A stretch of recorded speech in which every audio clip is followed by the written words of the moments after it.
বারাণসী সম্পর্কে শুরু করলে প্রথমেই বলতে হয় গঙ্গার ঘাট, আর গঙ্গার সাথে লাগোয়া মোট 84টি ঘাট। বারাণসী কিন্তু বৌদ্ধ ধর্মের সাথেও ভীষণভাবে কানেক্টেড। এখানকার ছোট ছোট গলি, পবিত্র মন্দির, প্রচুর ভক্ত দেখে তোমাদেরও মন ভরে যাবে। আর মন্দিরের সাথে এখানকার মিষ্টিও কিন্তু খুবই ফেমাস, আর তার সাথে রয়েছে পান।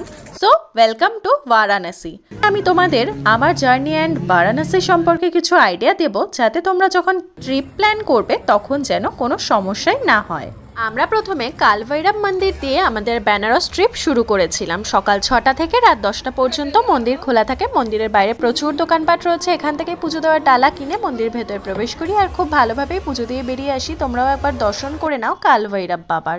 দেন আমরা চলে আসি কাশী বিশ্বনাথ মন্দিরে। এখানেও খুব সুন্দরভাবে বাবাকে দর্শন করে সন্ধ্যা আরতি দেখে আমরা বেরিয়ে আসি। আর এখানে যেহেতু ফোন অ্যালাউ নেই, তাই তোমাদের দেখতে পারলাম না ফোন জমা দিয়ে, কিন্তু আমরা লাইনে দাঁড়িয়ে পুজো দিই। তারপরে আমরা চলে আসি করিডোরে। এখানে কিন্তু প্রচুর ফুড কোর্ট রয়েছে। পাশেই আছে মণিকর্ণিকা ঘাট। কাশী বিশ্বনাথ মন্দির ভারতে 12টি জ্যোতির্লিঙ্গের মধ্যে কিন্তু একটা।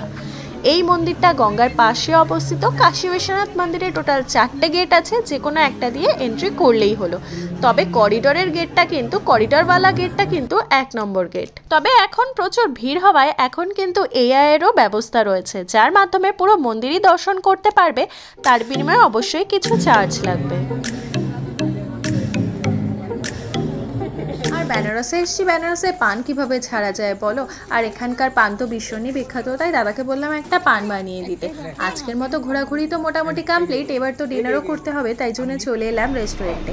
তোমরা বেনারসে এসে যদি একটা ভালো রেস্টুরেন্টে ডিনার বা লাঞ্চ করতে চাও, তবে আমি বলবো একবার কেসরি রেস্টুরেন্টে এসে দেখতে পারো। দুর্দান্ত সব খাবার দাবারের টেস্ট। আমরা এই 3 দিন এখানেই ডিনার করি, আর এতই টেস্টি সব খাবার দাবার, সত্যিই মনে হয়নি একবারও যে আমরা ভেজ খাচ্ছি। গদরিয়া চকের কাছেই এই রেস্টুরেন্টটা। গলির একটু ভেতরে সব রকমের ভেজ আইটেমই পাওয়া যায়।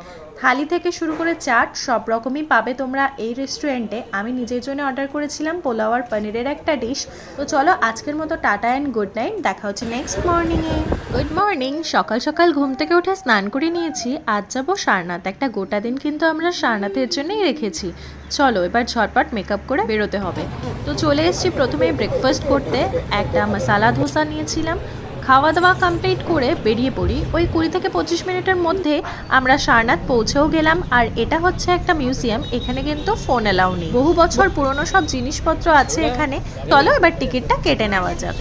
তারপর চলে আসি মেন স্তূপ অফ সারনাথ, যেটাকে বলে আর কি, সেখানে। তোমাদের প্রথমেই বলেছিলাম যে বারাণসী বুদ্ধ ধর্মের সাথে ভীষণভাবে কানেক্টেড। তো এই সেই জায়গা যেখানে গৌতম বুদ্ধ এসে তার প্রথম উপদেশ দেয়। তারপর তো বর নিয়ে চলে এলো আমার জন্য একটা দারুণ গোলা। দেন আমরা চলে আসি মহাবৈদ্ধি সোসাইটি মন্দিরে। সারনাথে কিন্তু প্রচুর মন্দির আছে, আবার চিড়িয়াখানাও রয়েছে। জাস্ট ঘুরে শেষ করা অসম্ভব। কখন যে সকাল থেকে সন্ধ্যা হয়ে গেল আমরা তো টেরই পেলাম না। আচ্ছা, আরেকটা কথা বলে দিই, বিকেল 5টার মধ্যে কিন্তু এন্ট্রি ক্লোজ হয়ে যায়, তো সময়টা মাথায় রাখা জরুরি। তারপর আমরা চলে আসি সর্বেত মহামন্দিরে। মন্দিরের পাশে এরকম একটা ঘর আছে যেখানে জুতো খুলে মন্দিরের ভেতরে প্রবেশ করতে হয়। আমরা যখন যাই তখন হালকা দিনের আলো ছিল। ধীরে ধীরে সন্ধ্যা হওয়ার সাথে সাথে মন্দিরের আলোগুলোও জ্বলতে শুরু করলো। আর কি যে ভালো লাগছিল দেখতে, তোমাদের আর কি বলবো। মন্দিরের কাজ কিন্তু এখনও চলছে, পুরোপুরি তৈরি হয়নি। মন্দিরের ভেতরে না একটা আলাদাই শান্তি রয়েছে। এখনো পর্যন্ত ফোন অ্যালাউ করছে, তবে আশা করা যাচ্ছে তৈরি হওয়ার পর মন্দিরটা আর ফোন অ্যালাউ করবে না। তবে এটা কিন্তু কোনো মন্দির নয়, এটা একটা ধ্যান কেন্দ্র, এবং আমাদের প্রধানমন্ত্রী শ্রী নরেন্দ্র মোদী এই মন্দিরটা উদ্বোধন করেছিলেন। মহামন্দিরের দেওয়ালে সর্বেদের প্রায় 3137টি শ্লোক খোদাই করা আছে। তারপর আমরা গাড়ি করে পৌঁছলাম নমো ঘাটে। ওখান থেকে বোটে করে আমরা চলে আসি দশাশ্বমেধ ঘাটে। আর জানো তো, দিনের বেলায় ঘাটগুলো একরকম আর রাতের বেলায় যেন অনেকটাই অন্যরকম। খুবই সুন্দর দেখতে লাগছিল। আর তোমরা চাইলে যে কোনো ঘাটেই নামতে পারো। আমরা তো দশাশ্বমেধ ঘাটে নামি, কারণ সেখানে সন্ধ্যা আরতি দেখে জলে প্রদীপ ভাসিয়ে আমরা ডিনারও করতে হতো।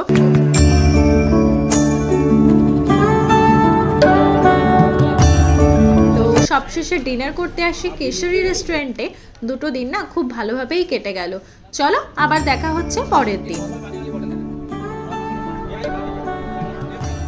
নেক্সট মর্নিংয়ে আমরা যাই 80 ঘাটে, কারণ আমাদের সকাল 5টার সময় আরতি দেখার কথা ছিল, কিন্তু ঘুম থেকে দেরি করে ওঠায় আমরা সকালের আরতিটা মিস করে যাই।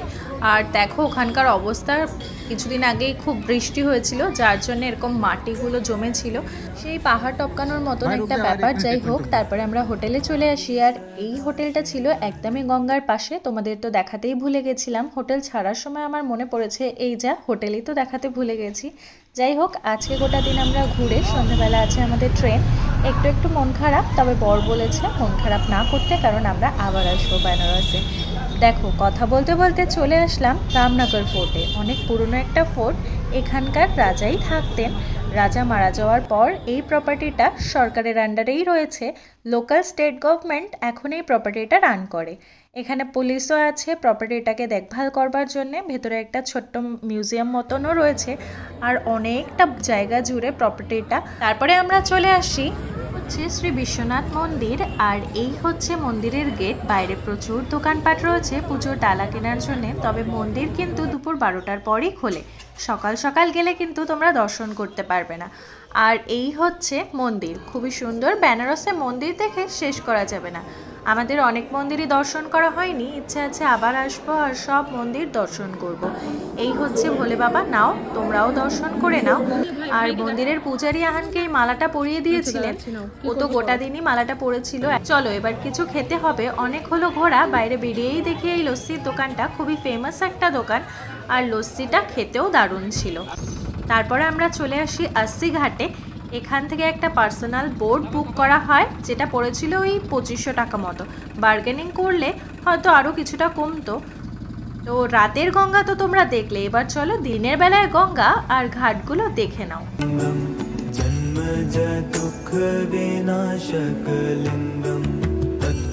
তারপর আমরা চলে আসি স্টেশনে। আমাদের বেনারস ট্রিপ এখানেই শেষ হচ্ছে। চলো আজকের মতো এই পর্যন্ত, দেখা হচ্ছে নেক্সট ভিডিওতে। ভালো থেকো, সুস্থ থেকো, বাই বাই।